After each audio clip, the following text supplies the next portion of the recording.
Hi hello welcome back to my channel. ಒಲ್ಲದ ಬಂದ ಭಾಗ 107. ನಕ್ಷತ್ರ ಆತಂಕದಿಂದ ಅಥರ್ವನ ಕೋಣೆಯೊಳಗೆ ಪ್ರವೇಶಿಸಿದಳು.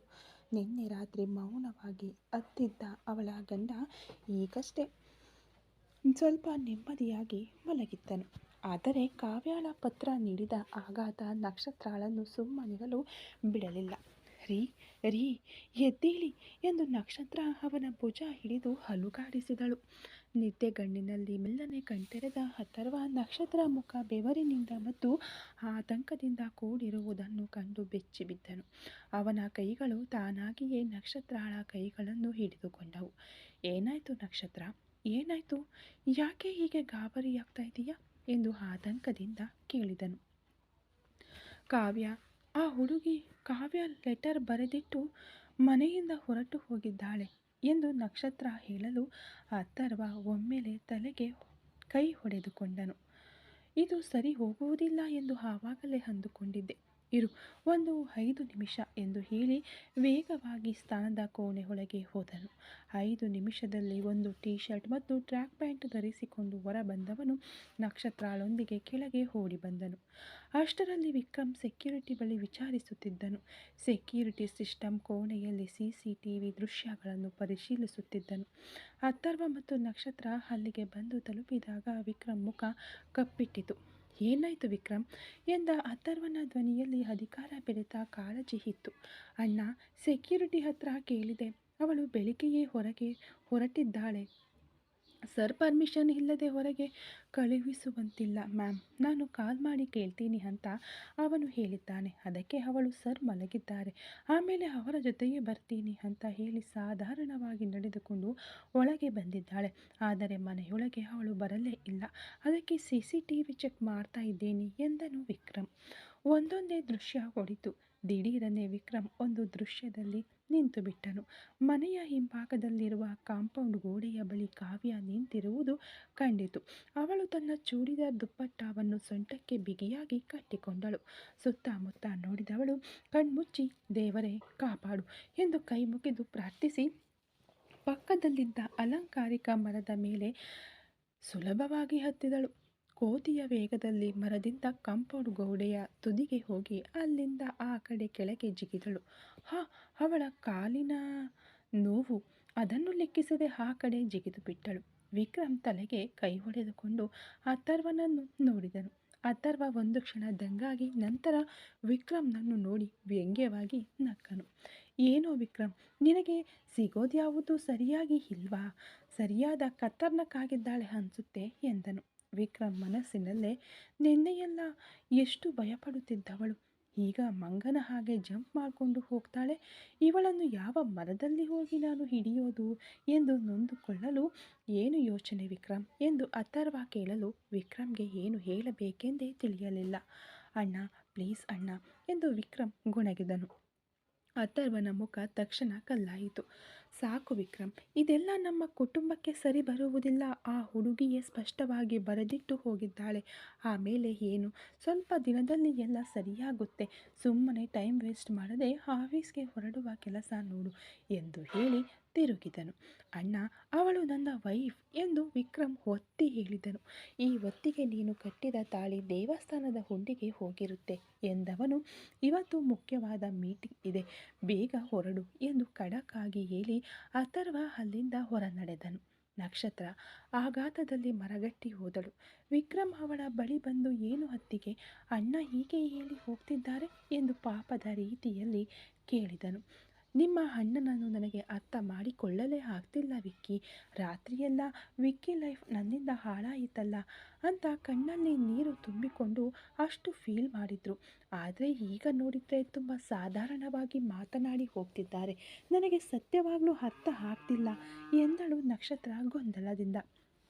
ಪರವಾಗಿಲ್ಲ ಅತ್ತಿಗೆ, ನಾನು ನೋಡ್ಕೊಳ್ತೀನಿ ಎಂದು ಹೇಳಿದ ವಿಕ್ರಮ್ CCTV ದೃಶ್ಯದಲ್ಲಿ ಕಾವ್ಯಾಳ ಮುಖ ಸ್ಪಷ್ಟವಾಗಿ ಕಂಡ ಒಂದು ಜಾಗವನ್ನು ಮಾತ್ರ ಸ್ಕ್ರೀನ್ಶಾಟ್ ತೆಗೆದು ತನ್ನ ಫೋನ್ನಲ್ಲಿ ಸೇವ್ ಮಾಡಿಕೊಂಡನು.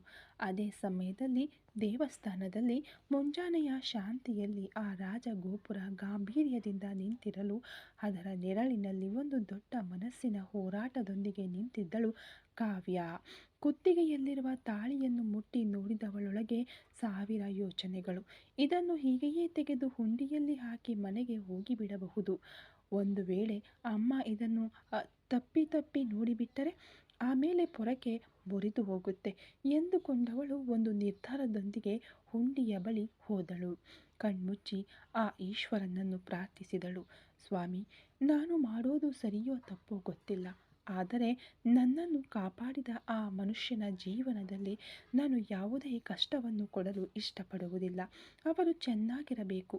ಅದಕ್ಕಾಗಿಯೇ ಈ ತಾಳಿಯನ್ನು ತೆಗೆದು ನಿನ್ನ ಹುಂಡಿಯಲ್ಲಿ ಹಾಕುತ್ತಿದ್ದೇನೆ. ಅವರಿಗೆ ಯಾವುದೇ ಅಪಾಯ ಬರದಂತೆ ನೀನೇ ಕಾಪಾಡಬೇಕು ಎಂದು ಮನಸಾರೆ ಬೇಡಿಕೊಂಡಳು. ನಡುಗುತ್ತಾ ಕೈಯನ್ನು ತಾಳಿಯ ದಾರದ ಮೇಲೆ ಇಟ್ಟು ಅವಳ ಕಣ್ಣುಗಳವರೆಗೆ ಅದನ್ನು ಬಿಚ್ಚಲು ಮೇಲಕ್ಕೆ ಎತ್ತಿದಳು. ಅವಳ ಹೃದಯ ಅತಿ ವೇಗವಾಗಿ ಬಡಿಯುತ್ತಿತ್ತು. ಅವಳಿಗೂ ತಿಳಿಯದೆ ಕೈ ತಕ್ಷಣ ಆ ತಾಳಿಯ ದಾರವನ್ನು ಬಿಡಲು ಅದು ಮತ್ತೆ ಅವಳ ಎದೆಯ ಮೇಲೆ ಬಂದು ಬಿತ್ತು. ಯಾಕೆ ನನಗೆ ಹೀಗೆ ನಡುಕ ಆಗ್ತಿದೆ? ನನ್ನಿಂದ ಯಾಕೆ ಇದನ್ನು ತೆಗೆಯಲು ಆಗ್ತಿಲ್ಲ ಎಂದು ತನ್ನೊಳಗೆ ಕೇಳಿಕೊಂಡಳು. ಆ ನಿಮಿಷ ವಿಕ್ರಮ್ನ ಕಣ್ಣುಗಳು ಅವನು ಆ ಭಯಾನಕ ಜಾಗದಿಂದ ತನ್ನನ್ನು ಕಾಪಾಡಿದ ಬೇಗ, ಅವನು ಹಾಡಿದ ಆ ದೃಢವಾದ ಮಾತುಗಳು ಎಲ್ಲವೂ ಅವಳ ಕಣ್ಣ ಮುಂದೆ ಸುಳಿದಾಡಿದವು. ಸರಿ, ಅವರ ಜೊತೆ ಬಾಳಲು ತಾನೇ ಅದೃಷ್ಟವಿಲ್ಲ. ಅವರು ಕಟ್ಟಿದ ಈ ತಾಳಿಯಾದರೂ ನನ್ನ ಜೊತೆ ಇರಲಿ ಎಂದು ನಿರ್ಧರಿಸಿ ಆ ತಾಳಿಯನ್ನು ತನ್ನ ಬಟ್ಟೆಯೊಳಗೆ ಬಚ್ಚಿಟ್ಟುಕೊಂಡು ಅಲ್ಲಿಂದ ಹೊರಟಳು. ಆ ದೇವಸ್ಥಾನದಿಂದ ಅವಳ ಮನೆ ಇರುವ ಬೀದಿ ತುಂಬ ಹತ್ತಿರದಲ್ಲೇ ಇತ್ತು. ಆ ಬೀದಿಯ ಎರಡೂ ಬದಿಗಳಲ್ಲಿ ದಟ್ಟವಾಗಿ ಬೆಳೆದಿದ್ದ ನೆರಳು ನೀಡುವ ಮರಗಳು ಅವಳಿಗೆ ಒಂದು ಹಳೆಯ ಪರಿಚಯವನ್ನು ನೀಡಿದವು. ಕಾಲಿನ ನೋವು ಪ್ರತಿಯೊಂದು ಹೆಜ್ಜೆಗೂ ಜೀವ ತಿನ್ನುತ್ತಿತ್ತು. ಹೇಗಪ್ಪ ಆ ಬೃಹತ್ತಾದ ಕಾಂಪೌಂಡ್ ಗೋಡೆ ಹತ್ತಿ ಜಿಗಿದೆನೋ, ಆ ಸಮಯದಲ್ಲಿ ಬಂದ ಧೈರ್ಯ ಈಗ ಇಲ್ಲವಲ್ಲ ಎಂದು ತನ್ನೊಳಗೆ ಗೊಣಗಿಕೊಂಡಳು. ಕೆಲವು ಮನೆಗಳನ್ನು ದಾಟಿ ಹೋದಳು. ಆ ಬಿಳಿಯ ಬಣ್ಣದ ಕಾಂಪೌಂಡ್ ಗೋಡೆಗಳು ಅವಳನ್ನು ಸ್ವಾಗತಿಸಿದವು. ಕಪ್ಪು ಬಣ್ಣದ ದೊಡ್ಡ ಕಬ್ಬಿಣದ ಗೇಟ್. ಆ ಗೇಟ್ನ ಒಳಗೆ ಪ್ರವೇಶಿಸಿದರೇನೆ ಒಂದು ಪುಟ್ಟ ಕಾಡಿನಂತೆ ಕಾಣುವ ಅವಳ ಮನೆಯ ಸುತ್ತಲೂ ಪುಟ್ಟ ಪುಟ್ಟ ಮರಗಳು, ಅವಳು ಆಸೆಯಿಂದ ಬೆಳೆಸಿದ ಹೂವಿನ ಗಿಡಗಳು ಎಲ್ಲವೂ ಹಚ್ಚ ಹಸಿರಾಗಿ ಕಂಗೊಳಿಸುತ್ತಿದ್ದವು. ಗೇಟ್ ತೆಗೆದು ಒಳಗೆ ಪ್ರವೇಶಿಸುವಾಗ ಅವಳು ಬೆಳೆಸಿದ ಗಿಡಗಳಲ್ಲಿ ಹೂವುಗಳು ಅರಳಿ ನಗುತ್ತಿದ್ದವು. ಅವಳನ್ನು ನೋಡಿದ ತಕ್ಷಣ ಅವಳ ನೋವುಗಳನ್ನೆಲ್ಲ ಮರೆಯಾಗಿ ಒಂದು ಮೃದುವಾದ ನಗು ಮೂಡಿತು. ಹೆಂಚಿನ ಮನೆಯಾಗಿದ್ದರೂ ಆ ಪುಟ್ಟ ಮನೆ ಅವಳಿಗೆ ಒಂದು ಸ್ವರ್ಗ. ಆದರೆ ಬಾಗಿಲನ್ನು ಸಮೀಪಿಸಿದಾಗ ಒಳಗಿನಿಂದ ಬಂದ ಶಬ್ದ ಅವಳನ್ನು ಮರಗಟ್ಟುವಂತೆ ಮಾಡಿತು. ಮಗಳಿಗೆ ಮುದ್ದು ಕೊಟ್ಟು ತುಂಬ ಹಾಳು ಮಾಡಿ ಇಟ್ಟಿದ್ದೀರಾ, ಅವಳು ಏನು ಕೆಲಸ ಮಾಡಿದ್ದಾಳೆ ನೋಡಿದ್ದೀರಾ? ಟೂರ್ ಹೋಗ್ತೀನಿ ಅಂತ ಸುಳ್ಳು ಹೇಳಿ ಓಡಿ ಹೋದವಳನ್ನು ನೋಡಲು ಮುಂಬೈಗೆ ಹೋಗಿದ್ದಾಳೆ. ಅವಳು ಮಾತ್ರ ಬರಲಿ, ಕಾಲು ಮುರಿಯುತ್ತೇನೆ ಎಂದು ಅವಳ ಅಮ್ಮ ಸರೋಜಾಳ ಆಕ್ರೋಶದ ಧ್ವನಿ ಕಿಟಕಿಯ ಮೂಲಕ ಹೊರಗೆ ಕೇಳಿಸಿತು. ಕಾವ್ಯಳಿಗೆ ಎದೆ ಜಲ್ ಎಂದಿತು. ಆಹಾ, ಪಾಟಿ ಸಿಕ್ಕಾಬಟ್ಟೆ ಕೋಪದಲ್ಲಿ ಇದ್ದಾಳೆ ಅನ್ಸುತ್ತೆ. ಅಮ್ಮನಿಗೆ ವಿಷಯ ಗೊತ್ತಾಗಿ ಬಿಟ್ಟರೆ ನಾವು ಖಾಲಿ ಎಂದುಕೊಂಡವಳು ಮೆಲ್ಲನೆ ಸಂದಿಯ ಮೂಲಕ ಹೋಗಿ ಕಿಟಕಿಯ ಬಳಿ ನಿಂತು ನೋಡಿದಳು. ಅಲ್ಲಿ ತಂದೆ ಸುಂದರ ಶಾಂತವಾಗಿ ಸೋಫಾದಲ್ಲಿ ಕುಳಿತಿರಲು ಸರೋಜಾ ಕಾಳಿಯ ಅವತಾರವಾಗಿ ಹಾರಾಡುತ್ತಿದ್ದಳು. ಬಿಡು ಸರು, ಏನೋ ಅಕ್ಕನನ್ನು ನೋಡುವ ಆಸೆಯಿಂದ ಹೋಗಿರುತ್ತಾಳೆ, ಅವಳು ಬರಲಿ, ಬುದ್ಧಿ ಹೇಳೋಣ. ನೀನು ಹೀಗೆ ಮಾತನಾಡಿದರೆ ನಿನಗೆ BP ಜಾಸ್ತಿಯಾಗುತ್ತೆ ಎಂದು ಅವರು ಸಮಾಧಾನಪಡಿಸಲು ಪ್ರಯತ್ನಿಸಿದರು. ಇಷ್ಟು ದಿನ ಕಾಲೇಜ್ ಟೂರ್ನಲ್ಲಿ ಇದ್ದಾಳೆ ಅಂತ ಅಂದ್ಕೊಂಡಿದ್ದೆ. ಇವತ್ತು ಬೆಳಿಗ್ಗೆಯೇ ಗೊತ್ತಾಗ್ತಿರೋದು. ಅವಳ ಜೊತೆ ಓದಿದ ಹುಡುಗಿಯರೆಲ್ಲ ಊರಿಗೆ ಬಂದ್ಬಿಟ್ಟಿದ್ದಾರಂತೆ. ಶಿವಗಾಮಿ ಹತ್ರ ಕೇಳಿದರೆ ಕಾವ್ಯ ಟೂರ್ಗೆ ಬರಲೇ ಇಲ್ಲ ಅಂತ ಹೇಳ್ತಿದ್ದಾರೆ. ಅವಳು ಅಕ್ಕನನ್ನು ನೋಡಲು ಹೋಗಿದ್ದಾಳೆ ಅಂತ ಅವಳ ಫ್ರೆಂಡ್ ಹೇಳ್ತಾಳೆ. ನಮ್ಮ ಹತ್ರ ಹೇಳದೆ ಇವಳಿಗೆ ಎಷ್ಟು ಧೈರ್ಯ ಎಂದು ಸರೋಜಾ ಕುದಿಯಲು ಕಾವ್ಯ ಮೆಲ್ಲನೆ ಕುಂಟುತ್ತಾ ಬಾಗಿಲ ಬಳಿ ಬಂದು ನಿಂತಳು. ಅಮ್ಮ ಎಂದು ಅತಿ ಮೃದುವಾದ ಧ್ವನಿಯಲ್ಲಿ ಗೊಣಗಿಕೊಳ್ಳುತ್ತಲೇ ಒಳಗೆ ಪ್ರವೇಶಿಸಿದಳು. ಕೋಪದಲ್ಲಿದ್ದ ಸರೋಜಾ ತನ್ನ ಮಗಳು ಕಾಲು ಕುಂಟುತ್ತಾ ನಡೆದು ಬರುವುದನ್ನು ನೋಡಿದ ತಕ್ಷಣ ಹಾಗೆಯೇ ಮರಗಟ್ಟಿ ಹೋದಳು. ಆ ತಾಯಿಯ ಹೃದಯ ಒಮ್ಮೆಲೆ ಕಳವಳಗೊಂಡಿತು. ಏನು ಕಾವ್ಯ ಇದು? ಯಾಕೆ ಹೀಗೆ ಬಂದಿದ್ದೀಯಾ? ಏನಾಯಿತು ನಿನಗೆ ಎಂದು ಓಡಿ ಬಂದು ಅವಳನ್ನು ಹಿಡಿದುಕೊಂಡಳು. ಕಾವ್ಯ ಸುಧಾರಿಸಿಕೊಂಡಳು. ಅಮ್ಮ, ನನಗೆ ಟೂರ್ ಹೋಗಲು ಇಷ್ಟವಿಲ್ಲದೆ ಮುಂಬೈಗೆ ಹೋಗ್ತೀನಿ ಅಂತ ಸುಳ್ಳು ಹೇಳಿ ಮನೆಗೆ ಹಿಂತಿರುಗಿ ಬರುವ ದಾರಿಯಲ್ಲಿ ಒಂದು ಆಕ್ಸಿಡೆಂಟ್ ಆಯ್ತಮ್ಮ. ಅದರಲ್ಲಿಯೇ ಸ್ವಲ್ಪ ಪೆಟ್ಟಾಯಿತು. 4 ದಿನದಿಂದ ಪ್ರಜ್ಞೆ ಇಲ್ಲದೆ ಹಾಸ್ಪಿಟಲ್ನಲ್ಲಿದ್ದೆ. ಎಚ್ಚರವಾಗಿ ನೋಡಿದಾಗ ನಿಮಗೆ ವಿಷಯ ತಿಳಿಸಲು ಆಗಲಿಲ್ಲ ಅಂತ ಅರೆಬರೆ ಓಡಿ ಬರ್ತಿದ್ದೀನಿ ಎಂದು ಒಂದು ದೊಡ್ಡ ಸುಳ್ಳನ್ನು ಅರ್ಧ ಸತ್ಯದೊಂದಿಗೆ ಬೆರೆಸಿ ಹೇಳಿದಳು. ಸುಂದರ ಗಾಬರಿಯಾಗಿ ಅವಳ ಕೈ ಕಾಲುಗಳನ್ನು ಪರೀಕ್ಷಿಸಲು ಸರೋಜ ವಿವರವಾಗಿ ವಿಚಾರಿಸಲು ಶುರು ಮಾಡಿದಳು. ಯಾವ ಊರಲ್ಲಿ ಆಕ್ಸಿಡೆಂಟ್, ಯಾವ ಹಾಸ್ಪಿಟಲ್ ಎಂದು ಸರೋಜ ಕೇಳಲು, ಅದು ಬಂದು ಏರ್ಕಾಡು ಹೋಗಿ ಸೇಲಂ ಮಾರ್ಗವಾಗಿ ಬರುವಾಗ ಎಂದು ಅವಳು ತಡಬಡಾಯಿಸಲು, ಸುಳ್ಳು ಹೇಳ್ತಿದ್ದೀಯಾ ಕಾವ್ಯ? ನಿನ್ನ ಅಕ್ಕನನ್ನು ನೋಡಲು ನೀನು ಹೋಗಿದ್ದು ನಿಜ ಅಂತ ನನಗೆ ಗೊತ್ತು. ಅವಳು ನಮ್ಮ ಮಾನ ಮರ್ಯಾದೆ ಕಳೆದು ಹೋದವಳು. ಅವಳ ಮೇಲೆ ನಿನಗೆ ಏನು ಪ್ರೀತಿ ಎಂದು ಮತ್ತೆ ಕಿರುಚಿದಳು. ಇನ್ನು ಸುಳ್ಳು ನಡೆಯುವುದಿಲ್ಲ ಎಂದು ಅರ್ಥ ಮಾಡಿಕೊಂಡವಳು, ಅಮ್ಮ, ಅಕ್ಕನನ್ನು ನೋಡಬೇಕು ಅನ್ನಿಸ್ತು. ಅಕ್ಕನಿಗೆ ಕಾಲ್ ಮಾಡಿದಾಗ ಅವಳು 8 ತಿಂಗಳ ಪ್ರೆಗ್ನೆಂಟ್ ಅಂತ ಹೇಳಿದ್ಲು. ಅವಳನ್ನು ನೋಡಬೇಕು ಅಂತ ನನಗೆ ತುಂಬ ಆಸೆಯಾಗಿತ್ತಮ್ಮ. ನೇರವಾಗಿ ಕೇಳಿದರೆ ಬಿಡಲ್ಲ ಅಂತಾನೆ ಟೂರ್ ಅಂತ ಸುಳ್ಳು ಹೇಳಿದೆ. ಆದರೆ ಹೋದ ಜಾಗದಲ್ಲಿ ನಿಜವಾಗ್ಲೂ ಒಂದು ಆಕ್ಸಿಡೆಂಟ್ ಆಯಿತು. ಆದ್ದರಿಂದ ನನಗೆ ಅಕ್ಕನನ್ನು ನೋಡಲು ಆಗಲಿಲ್ಲ. ಅಲ್ಲಿಂದ ಹೇಗೂ ಬಂದ್ಬಿಟ್ಟೆ. ನನ್ನ ಫೋನ್, ಬ್ಯಾಗ್ ಎಲ್ಲ ಮಿಸ್ ಆಯ್ತಮ್ಮ. ಅದಕ್ಕೆ ಕಾಲ್ ಮಾಡೋಕೆ ಆಗಲಿಲ್ಲ ಎಂದು ಅವಳು ಸತ್ಯವನ್ನು ಸ್ವಲ್ಪ ತಿರುಚಿ ಹೇಳಲು ಅವಳ ಅಪ್ಪ ಅವಳನ್ನು ಅಪ್ಪಿಕೊಂಡರು. ಸರೋಜಳ ಕೋಪ ಇನ್ನೂ ತಣ್ಣಗಾಗಿಲ್ಲವಾದರೂ ಆ ಮಗಳ ಕಾಲಿನಲ್ಲಿದ್ದ ಗಾಯವನ್ನು ನೋಡಿದ ತಕ್ಷಣ, ಸರಿ, ಮೊದಲು ಒಳಗೆ ಬಾ, ಕಾಲಿನಲ್ಲಿ ಎಷ್ಟು ರಕ್ತ ಹೆಪ್ಪುಗಟ್ಟಿದೆ ನೋಡು ಎಂದು ಅವಳನ್ನು ಒಳಗೆ ಕರೆದುಕೊಂಡು ಹೋದಳು. ಅಧಿಕಾರ ಮತ್ತು ಪ್ರೀತಿ ಬೆರೆತ ಆ ವಾತಾವರಣದಲ್ಲಿ ಕಾವ್ಯಾಳಿಗೆ ತಾನು ಸುರಕ್ಷಿತವಾಗಿರುವುದಾಗಿ ಅನ್ನಿಸಿತು. ಆದರೆ ವಿಷಯ ತಿಳಿದು ತನ್ನ ಗಂಡ ತನ್ನನ್ನು ಹುಡುಕಿಕೊಂಡು ಬರುತ್ತಾನಾ, ಅಥವಾ ಇದರಿಂದ ಶಾಪ ವಿಮೋಚನೆಯಾಯಿತು ಅಂತ ತನಗೆ ಇಷ್ಟವಾದ ಹುಡುಗಿಯನ್ನು ಮದುವೆಯಾಗಬಹುದು ಅಂತ ಅಂದುಕೊಳ್ತಾನಾ ಎಂದು ಯೋಚಿಸುವಾಗ ಮಾತ್ರ ಅವಳಿಗೆ ಮನಸ್ಸಿಗೆ ನೋವಾಯಿತು. 8 ಗಂಟೆಯ ಸುಮಾರಿಗೆ ಎಲ್ಲರೂ ತಯಾರಾಗಿ ಕೆಳಗೆ ಬಂದರು. ಯಾಶಿಕಾ ಈಗಾಗಲೇ ತನ್ನ ಕೆಲಸಕ್ಕೆ ಹೊರಟು ಹೋಗಿದ್ದಳು. ಅಥರ್ವ, ವಿಕ್ರಮ್ ಮತ್ತು ನಕ್ಷತ್ರ ಮೂವರು ಉಪಹಾರ ಮುಗಿಸಿ ಕಚೇರಿಗೆ ಹೊರಡಲು ಸಿದ್ಧರಾದರು. ಯಾವಾಗಲೂ ಅಥರ್ವನ ಜೊತೆ ಒಂದೇ ಕಾರಿನಲ್ಲಿ ಹೋಗುತ್ತಿದ್ದ ವಿಕ್ರಮ್ ಇಂದು ತನ್ನದೇ ಕಾರಿನ ಕೀಲಿಯನ್ನು ತೆಗೆದುಕೊಂಡನು. ವಿಕ್ಕಿ, ಎಲ್ಲಿಗೆ ಒಬ್ಬನೇ ಹೊರಟಿದ್ದೀಯಾ ಎಂದು ಅಥರ್ವ ಕೇಳಿದನು. ಇಲ್ಲ ಅಣ್ಣ, ನಾನು ನನ್ನ ಕಾರಿನಲ್ಲೇ ಬರುತ್ತೇನೆ ಎಂದನು ವಿಕ್ರಮ್. ಅಥರ್ವ ತನ್ನ ಅಂಗರಕ್ಷಕನನ್ನು ನೋಡಿ, ಗುಣಾಲ್, ನೀವು ವಿಕ್ರಮ್ ಜೊತೆ ಹೋಗಿ, ನಿಮ್ಮ ಇಡೀ ತಂಡ ವಿಕ್ರಮ್ ಜೊತೆಯಲ್ಲೇ ಇರಲಿ ಎಂದು ಆದೇಶಿಸಿದನು. ವಿಕ್ರಮ್ ನಡೆಯುತ್ತಲೇ, ಅಣ್ಣ, ನಾನೇನು ಮಗುವಲ್ಲ, ನನ್ನನ್ನು ಯಾರೂ ಅಪಹರಿಸುವುದಿಲ್ಲ. ನನಗೆ ಈ ಬಾಡಿಗಾರ್ಡ್ಗಳ ಭದ್ರತೆ ಬೇಡ. ಇದಕ್ಕಿಂತ ಮುಂಚೆ ನಾನು ಎಷ್ಟು ಸ್ವತಂತ್ರವಾಗಿ ಇದ್ದೆನೋ ಹಾಗೆಯೇ ಇರಲು ಬಯಸುತ್ತೇನೆ. ಈ ಕಳೆದ ಕೆಲವು ದಿನಗಳಿಂದ ಇದೆಲ್ಲವೂ ನನ್ನನ್ನು ಜೈಲಿನಲ್ಲಿ ಬಂಧಿಸಿದಂತೆ ಭಾಸವಾಗುತ್ತಿದೆ. ಪ್ಲೀಸ್ ಅಣ್ಣ, ನನ್ನನ್ನು ಮುಕ್ತವಾಗಿ ಬಿಟ್ಟು ಬಿಡು. ನನಗೆ ಯಾವುದೇ ಅಪಾಯ ಬರುವುದಿಲ್ಲ. ಒಂದು ವೇಳೆ ಬಂದರೂ ನಾನು ಅದನ್ನು ನಿಭಾಯಿಸುತ್ತೇನೆ ಎಂದು ವಿಕ್ರಮ್ ದೃಢವಾಗಿ ಹೇಳಿದನು. ಅಥರ್ವ ಅವನನ್ನು ಒಂದು ನಿಮಿಷ ಆಳವಾಗಿ ನೋಡಿದನು.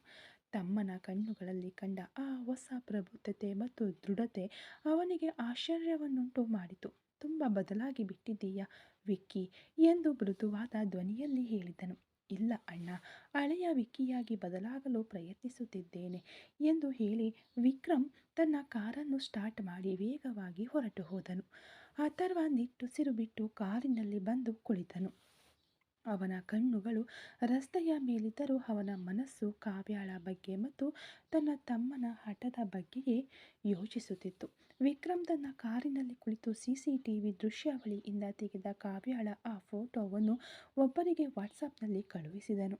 ನಂತರ ಕರೆ ಮಾಡಿ, ನಾನು ಒಂದು ಫೋಟೋ ಕಳುಹಿಸಿದ್ದೇನೆ ನೋಡು, ಆಧಾರ್ ಕಾರ್ಡ್ ಮ್ಯಾಚ್ ಮಾಡಿ ಸಾಧ್ಯವಾದಷ್ಟು ಆ ಹುಡುಗಿಯ ವಿವರಗಳನ್ನು ಪಡೆದುಕೋ.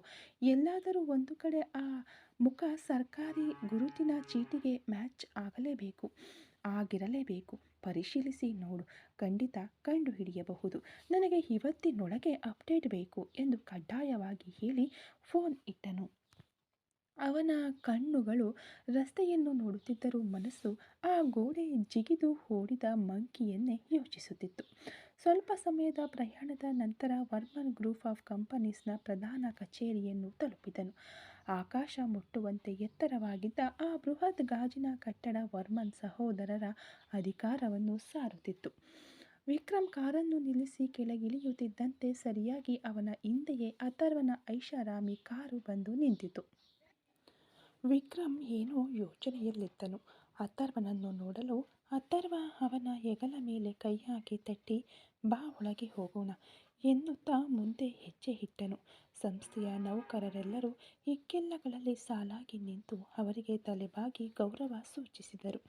ಲಿಫ್ಟ್ನಲ್ಲಿ ಪ್ರವೇಶಿಸಿ ಅಥರ್ವನ ಕೋಣೆಗೆ ಹೋದ ನಂತರ ಅಥರ್ವ ತನ್ನ ಗಡಿಯಾರವನ್ನು ನೋಡಿ ವಿಕ್ರಮ್ ಕಡೆ ತಿರುಗಿದನು. ವಿಕ್ರಮ್, ನನಗೆ ಈಗ ಒಂದು ಪ್ರಮುಖವಾದ ಕನ್ಸ್ಟ್ರಕ್ಷನ್ ಮೀಟಿಂಗ್ ಇದೆ. ನಾನು ಅಲ್ಲಿಗೆ ಹೋಗುತ್ತಿದ್ದೇನೆ. ಆದರೆ ನೀನು ನೇರವಾಗಿ ನಮ್ಮ ಕಾಪರ್ ಇಂಡಸ್ಟ್ರೀಸ್ ಫ್ಯಾಕ್ಟರಿಗೆ ಹೊರಡು. ಒಂದು ವಾರದಿಂದ ನೀನು ಅಲ್ಲಿಗೆ ಹೋಗಿ ಏನನ್ನೂ ಗಮನಿಸಿಲ್ಲ ಎಂದನು ಅಥರ್ವ. ವಿಕ್ರಮ್ ತಲೆಯಾಡಿಸಿದನು. ಪ್ರಧಾನ ಕಚೇರಿಯಿಂದ ವಿಕ್ರಮ್ ಹೊರಗೆ ಬಂದನು. ಅಥರ್ವ ಮೀಟಿಂಗ್ ರೂಮ್ ಒಳಗೆ ಹೋಗಲು ವಿಕ್ರಮ್ ತನ್ನ ಕಪ್ಪು ಬಣ್ಣದ ಐಷಾರಾಮಿ ಕಾರಿನಲ್ಲಿ ಬಂದು ಕುಳಿತನು. ಅವನ ಮುಖದಲ್ಲಿ ಈಗ ಒಬ್ಬ ನುರಿತ ಉದ್ಯಮಿಗೆ ತಕ್ಕ ಗಾಂಭೀರ್ಯವಿತ್ತು. ಕಾರನ್ನು ಚಲಾಯಿಸುತ್ತಲೇ ವಿಕ್ರಮ್ ಆ ಫೋಟೋವನ್ನು ಮತ್ತೊಮ್ಮೆ ನೋಡಿದನು. ಕಾವ್ಯಾಳ ಆ ವಿಚಿತ್ರವಾದ ತಪ್ಪಿಸಿಕೊಳ್ಳುವಿಕೆ ಅವನಲ್ಲಿ ಒಂದು ಸಣ್ಣ ಮುಗುಳ್ನಗೆಯನ್ನು ತಂದಿದ್ದರೂ ಅದೇ ಸಮಯದಲ್ಲಿ ಒಂದು ಹುಡುಕಾಟವನ್ನು ಸೃಷ್ಟಿಸಿತ್ತು. ಆದರೆ ಈಗ ಅವನ ಮುಂದೆ ಒಂದು ದೊಡ್ಡ ಸವಾಲೇ ಕಾಯುತ್ತಿತ್ತು. ಒಂದು ವಾರ ಅವನು ಇಲ್ಲದ ಕಾರಣ ಬಾಕಿ ಉಳಿದಿದ್ದ ಕೆಲಸಗಳು ಅವನ ಗಮನವನ್ನು ಸೆಳೆದವು. ಕಾರನ್ನು ನೇರವಾಗಿ ತಿರುಗಿಸಿ ವಿಕ್ರಮ್ ವರ್ಮನ್ ಕಾಪರ್ ಇಂಡಸ್ಟ್ರೀಸ್ ಆವರಣದೊಳಗೆ ಪ್ರವೇಶಿಸಿದನು. ಫ್ಯಾಕ್ಟರಿಯೊಳಗೆ ಪ್ರವೇಶಿಸುತ್ತಿದ್ದಂತೆ ಅಲ್ಲಿನ ಬೃಹತ್ ಯಂತ್ರಗಳ ಶಬ್ದ ಮತ್ತು ಕರಗಿದ ತಾಮ್ರದ ಬಿಸಿ ಅವನನ್ನು ಬರಮಾಡಿಕೊಂಡವು. ಮ್ಯಾನೇಜರ್ ರತ್ನಂ ಓಡಿ ಬಂದು ಅವನನ್ನು ಸ್ವಾಗತಿಸಿದರು. ಬನ್ನಿ ಸರ್, ನೀವು ಬರದ ಈ ಒಂದು ವಾರದಲ್ಲಿ 5 ಕಂಪನಿಗಳಿಗೆ ಹೋಗಬೇಕಾದ ಕ್ಯಾಥೋಡ್ ಲೋಡ್ ಆಗಿಯೇ ನಿಂತಿದೆ. ಗವರ್ನಮೆಂಟ್ ಆರ್ಡರ್ನ ಡೆಡ್ಲೈನ್ ಹತ್ತಿರ ಬರುತ್ತಿದೆ ಎಂದರು ಆತಂಕದಿಂದ.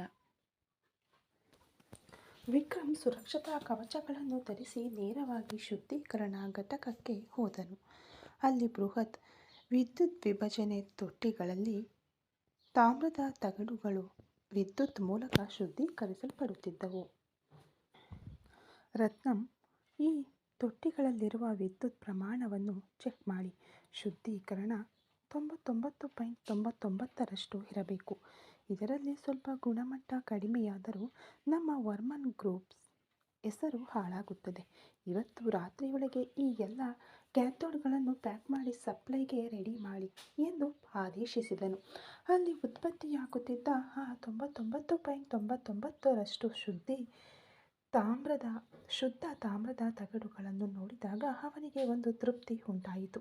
ಇದು ಅವನು ವೈಯಕ್ತಿಕವಾಗಿ ಕೈಗೆತ್ತಿಕೊಂಡ ಮೊದಲ ಬಿಸಿನೆಸ್. ಅವನ ಸಾಮ್ರಾಜ್ಯದ ಹೃದಯ ಭಾಗವಾಗಿತ್ತು. ವಿಕ್ರಮ್ ವರ್ಮನ್ ಕಾಪರ್ ಫ್ಯಾಕ್ಟರಿಯ ಕೆಲಸಗಳನ್ನು ರತ್ನಂಗೆ ಒಪ್ಪಿಸಿ ವಿಕ್ರಮ್ ತನ್ನ ಕಾರಿನಲ್ಲಿ ಚೆನ್ನೈ ಬಂದರಿನ ಕಡೆಗೆ ವೇಗವಾಗಿ ಹೊರಟನು. ಅವನ ಗಮನವೆಲ್ಲವೂ ಈಗ ಬಂಗಾಳ ಕೊಲ್ಲಿಯಲ್ಲಿ ಲಂಗರು ಹಾಕಿರುವ ಆ ಬೃಹತ್ ಪನಾಮ್ಯಾಕ್ಸ್ ಹಡಗಿನ ಮೇಲಿತ್ತು. ಅದೇ ಸಮಯದಲ್ಲಿ ವರ್ಮನ್ ಗ್ರೂಪ್ ಪ್ರಧಾನ ಕಚೇರಿಯಲ್ಲಿ ಅಥರ್ವ ತನ್ನ ಕೋಣೆಯಲ್ಲಿ ಕುಳಿತು ಫೈಲ್ಗಳನ್ನು ಪರಿಶೀಲಿಸುತ್ತಿದ್ದನು. ನಕ್ಷತ್ರ ಅವನಿಗೆ ಕಾಫಿ ಕೊಟ್ಟು ಪಕ್ಕದಲ್ಲಿ ಕುಳಿತಳು. ಅವಳ ಮನಸ್ಸಿನಲ್ಲಿ ಬಹಳ ದಿನಗಳಿಂದ ಇದ್ದ ಒಂದು ಅನುಮಾನ ಈಗ ಹೊರಬಂತು. ಏನ್ರಿ, ನನಗೆ ಒಂದು ವಿಷಯ ಅರ್ಥವಾಗುತ್ತಿಲ್ಲ. ವರ್ಮನ್ ಗ್ರೂಪ್ಸ್ಗೆ construction, real estate, textile, automobile ಅಂತ ಎಷ್ಟೋ ದೊಡ್ಡ ದೊಡ್ಡ ಬಿಸ್ನೆಸ್ಗಳಿವೆ. ಆದರೆ ವಿಕ್ಕಿ ಓದು ಮುಗಿಸಿ ಬಂದ ತಕ್ಷಣ ಅವನಿಗೆ ಯಾಕೆ ಈ ಕಾಪರ್ ಇಂಡಸ್ಟ್ರೀಸನ್ನು ಮಾತ್ರ ಕೊಟ್ಟಿದ್ದೀರಿ? ಇದರಲ್ಲಿ ಅಂತಹದ್ದೇನಿದೆ ಎಂದು ಕೇಳಿದಳು. ಅಥರ್ವ ನಕ್ಕನು. ಅವನ ಕಣ್ಣುಗಳಲ್ಲಿ ತಮ್ಮನ ಮೇಲಿನ ಹೆಮ್ಮೆ ಕಾಣುತ್ತಿತ್ತು. ನಕ್ಷತ್ರ ಮೇಲ್ನೋಟಕ್ಕೆ ನೋಡಿದರೆ ಕಾಪರ್ ಎಂಬುದು ಒಂದು ಸಾಧಾರಣ ಲೋಹದಂತೆ ಕಾಣಬಹುದು. ಆದರೆ ಆಳವಾಗಿ ಯೋಚಿಸಿ ನೋಡು, ಇಡೀ ಜಗತ್ತೇ ಇಂದು ವಿದ್ಯುತ್ನಿಂದ ಓಡುತ್ತಿದೆ. ಒಂದು ಸಣ್ಣ ಸೆಲ್ಫೋನ್ನಿಂದ ಹಿಡಿದು ಬಾಹ್ಯಾಕಾಶಕ್ಕೆ ಹೋಗುವ ರಾಕೆಟ್ವರೆಗೂ ಕಾಪರ್ ಇಲ್ಲದೆ ಏನೂ ನಡೆಯುವುದಿಲ್ಲ ಎಂದು ಅವನು ಎದ್ದು ಕಿಟಕಿಯ ಬಳಿ ನಿಂತು ಹೊರಗೆ ಕಾಣುತ್ತಿದ್ದ ನಗರವನ್ನು ನೋಡುತ್ತಾ ಮುಂದುವರಿಸಿದನು. ಕಾಪರನ್ನು ಬಿಸಿನೆಸ್ ಜಗತ್ತಿನಲ್ಲಿ ಡಾಕ್ಟರ್ ಕಾಪರ್ ಎಂದು ಕರೆಯಲಾಗುತ್ತದೆ, ಏಕೆಂದರೆ ಒಂದು ದೇಶದ ಆರ್ಥಿಕತೆ ಚೆನ್ನಾಗಿದೆಯೇ ಇಲ್ಲವೇ ಎಂಬುದನ್ನು ಆ ದೇಶದ ತಾಮ್ರದ ಬಳಕೆಯನ್ನು ನೋಡಿ ಹೇಳಬಹುದು. ಮನೆ ಕಟ್ಟಬೇಕಾದರೆ ವೈರಿಂಗ್ ಮಾಡಲು ಕಾಪರ್ ಬೇಕು, ಕಾರ್ ಓಡಬೇಕಾದರೆ ಮೋಟಾರ್ಗೆ ಕಾಪರ್ ಬೇಕು, ಎಸಿ, ಫ್ರಿಡ್ಜ್ ಹೀಗೆ ಎಲ್ಲದಕ್ಕೂ ಇದೇ ಆಧಾರ. ವಿಕ್ಕಿ ಆಟವಾಡಿಕೊಂಡಿದ್ದಾಗ ಅವನಿಗೆ ಒಂದು ಸವಾಲಿನ ಕ್ಷೇತ್ರವನ್ನು ನೀಡಬೇಕೆಂದುಕೊಂಡೆನು. ಈ ಕಾಪರ್ ಬಿಸ್ನೆಸ್ ಎಂಬುದು ಬರೀ ಉತ್ಪಾದನೆ ಮಾತ್ರವಲ್ಲ ನಕ್ಷತ್ರ, ಇದೊಂದು ಗ್ಲೋಬಲ್ ಗೇಮ್.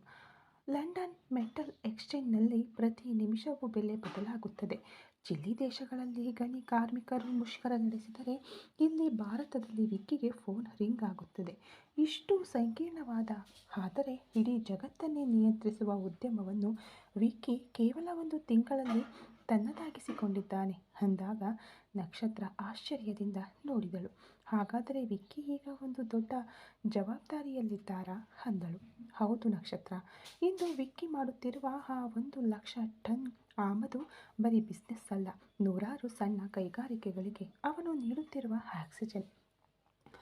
ಅವನು ಕಚ್ಚಾ ವಸ್ತುಗಳನ್ನು ನೀಡಿದರೆ ಮಾತ್ರ ಆ ಕಾರ್ಖಾನೆಗಳಲ್ಲಿರುವ ಸಾವಿರಾರು ಕಾರ್ಮಿಕರ ಮನೆಯ ಒಲೆ ಉರಿಯುತ್ತದೆ. ನನ್ನ ತಮ್ಮ ಈಗ ಒಂದು ಪ್ರತ್ಯೇಕ ಸಾಮ್ರಾಜ್ಯವನ್ನೇ ಸೃಷ್ಟಿಸುತ್ತಿದ್ದಾನೆ ಎಂದನು ಅಥರ್ವ ಹೆಮ್ಮೆಯಿಂದ.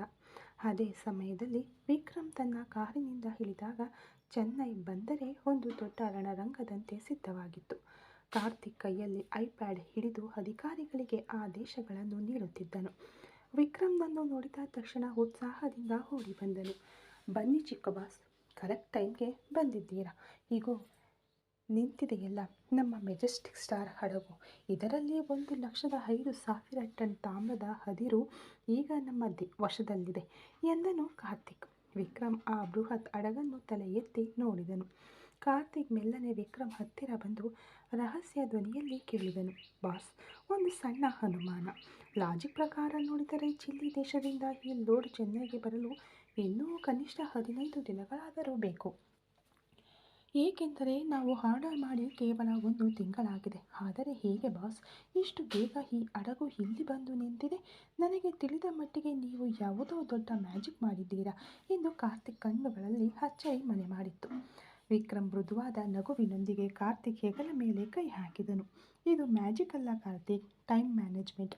ನಾವು 1 ತಿಂಗಳ ಹಿಂದೆ ಟೆಂಡರ್ ಪಡೆದ ದಿನವೇ ನನಗೆ ತಿಳಿದಿತ್ತು ಮುಂದಿನ 3 ತಿಂಗಳ ಅಗತ್ಯವನ್ನು ನಾನೇ ಪೂರೈಸಲಿದ್ದೇನೆ ಎಂದು. ಆದರೆ ಹೊಸದಾಗಿ ಚಿಲ್ಲಿ ದೇಶದಲ್ಲಿ ಆರ್ಡರ್ ಮಾಡಿ ನೀಡಿದ ಲೋಡ್ ಬರುವವರೆಗೆ ಕಾಯುತ್ತಿದ್ದರೆ ಅಷ್ಟರಲ್ಲಿ ಇಲ್ಲಿರುವ ಇತರ ಕಂಪನಿಗಳು ಕಚ್ಚಾ ವಸ್ತು ಇಲ್ಲದೆ ಮುಚ್ಚಿ ಹೋಗುತ್ತಿದ್ದವು ಅಂದಾಗ ಕಾರ್ತಿಕ್ ಕುತೂಹಲದಿಂದ ಕೇಳಿದನು. ಮತ್ತೆ ಹೇಗೆ ಬಾಸ್ ಎಂದನು ಆಶ್ಚರ್ಯದಿಂದ. ನಾನು ಏನು ಮಾಡಿದೆನೆಂದರೆ ಆಸ್ಪತ್ರೆಯಿಂದ ಮನೆಗೆ ಬಂದ ತಕ್ಷಣ ಈಗಾಗಲೇ ಅಂತಾರಾಷ್ಟ್ರೀಯ ಸಮುದ್ರದಲ್ಲಿ ಚೀನಾಕ್ಕೆ ಹೋಗುತ್ತಿದ್ದ ಇದೇ ಮೆಜೆಸ್ಟಿಕ್ ಸ್ಟಾರ್ ಹಡಗಿನ ಲೊಕೇಶನ್ ಟ್ರ್ಯಾಕ್ ಮಾಡಿದೆ. ಆ ಸಮಯದಲ್ಲಿ ಚಿಲಿಯಲ್ಲಿ ಮೈನಿಂಗ್ ಸ್ಟ್ರೈಕ್ ಪ್ರಾರಂಭವಾಗಿದ್ದರಿಂದ ಚೀನಾದಲ್ಲಿರುವ ಕಂಪನಿಗೆ ಪೇಮೆಂಟ್ ಸೆಟಲ್ ಮಾಡಲು ಒಂದು ಸಣ್ಣ ಸಮಸ್ಯೆ ಇತ್ತು. ಅದನ್ನೇ ಒಂದು ಅವಕಾಶವಾಗಿ ಬಳಸಿಕೊಂಡು ನಾನು ನೇರವಾಗಿ ಆ ಶಿಪ್ಪಿಂಗ್ ಕಂಪನಿ ಜೊತೆ ಮಾತನಾಡಿದೆ. ಅವರು ಚೀನಾದೊಂದಿಗೆ ಮಾಡಿಕೊಂಡಿದ್ದ ಒಪ್ಪಂದಕ್ಕಿಂತ 10% ಹೆಚ್ಚು ಲಾಭ ನೀಡಿ ನಡು ಸಮುದ್ರದಲ್ಲಿ ಹೋಗುತ್ತಿದ್ದ ಹಡಗನ್ನು ನೇರವಾಗಿ ನಮ್ಮ ಚೆನ್ನೈ ಬಂದರಿನ ಕಡೆಗೆ ತಿರುಗಿಸಲು ಹೇಳಿದೆ. ಬಿಸ್ನೆಸ್ನಲ್ಲಿ ಅವಕಾಶ ಯಾವಾಗಲೂ ಬರುತ್ತದೆ ಎಂದು ತಿಳಿಯುವುದಿಲ್ಲ ಕಾರ್ತಿಕ್, ಬಂದಾಗ ಅದನ್ನು ಸರಿಯಾಗಿ ಬಳಸಿಕೊಳ್ಳಬೇಕು ಅಂದ. ಕಾರ್ತಿಕ್ ದಿಗ್ಭ್ರಮೆಗೊಂಡನು. ಅಬ್ಬಾ, ಹಾಗಾದರೆ ಇದು ಚೀನಾಕ್ಕೆ ಹೋಗಬೇಕಿದ್ದ ಸರಕಾ? ಬಾಸ್, ನೀವು ನಿಜವಾಗಿಯೂ ಅಥರ್ವನೇ. 2 ತಿಂಗಳಲ್ಲಿ ಬರಬೇಕಿದ್ದ ಸರಕನ್ನು 1 ತಿಂಗಳಲ್ಲಿ ನಡು ಸಮುದ್ರದಲ್ಲೇ ಡೀಲ್ ಮುಗಿಸಿ ತಂದು ಬಿಟ್ಟರಲ್ಲ, ನೀವು ಗ್ರೇಟ್ ಬಾಸ್ ಅಂದನು. ವಿಕ್ರಮ್ ನಕ್ಕನು. ಸರಿ, ಬಿಲ್ಡಪ್ ಸಾಕು, ಈಗ ಕೆಲಸ ಶುರು ಮಾಡೋಣವೇ ಅಂದಾಗ ಕಾರ್ತಿಕ್ ತನ್ನ ಕೈಯಲ್ಲಿದ್ದ ವಾಕಿ ಟಾಕಿ ತೆಗೆದುಕೊಂಡು ಸ್ಟಾರ್ಟ್ ದ ಕ್ರೇನ್ಸ್ ಎಂದು ಕಿರುಚಿದನು.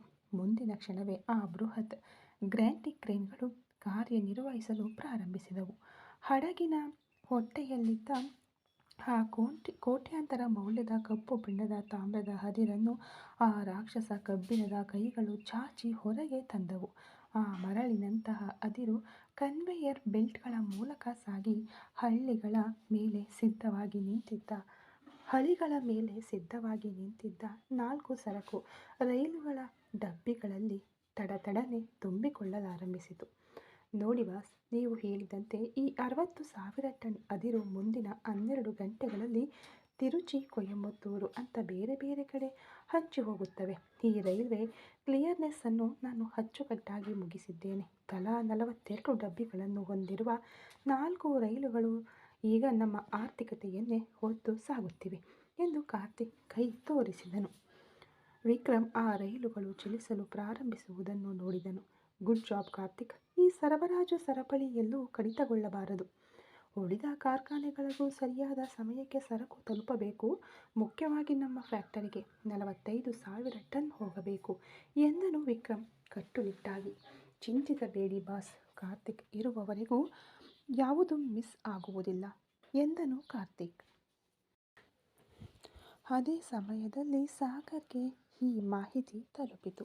ಬಾಸ್, ಎಂದು ವಿಕ್ರಮ್ ಕಚ್ಚಾ ವಸ್ತುಗಳನ್ನು ಅನ್ಲೋಡ್ ಮಾಡಿದ ಮಾಹಿತಿಯನ್ನು ಸಾಗರ್ನ PA ಹಮೀದ್ ತಿಳಿಸಿದನು. ಹಮೀದ್ ಇಲ್ಲಿ ಅವನು ಸೋಲಿಸಿ ಟೆಂಡರ್ ಪಡೆದು ಗೆದ್ದಿರಬಹುದು.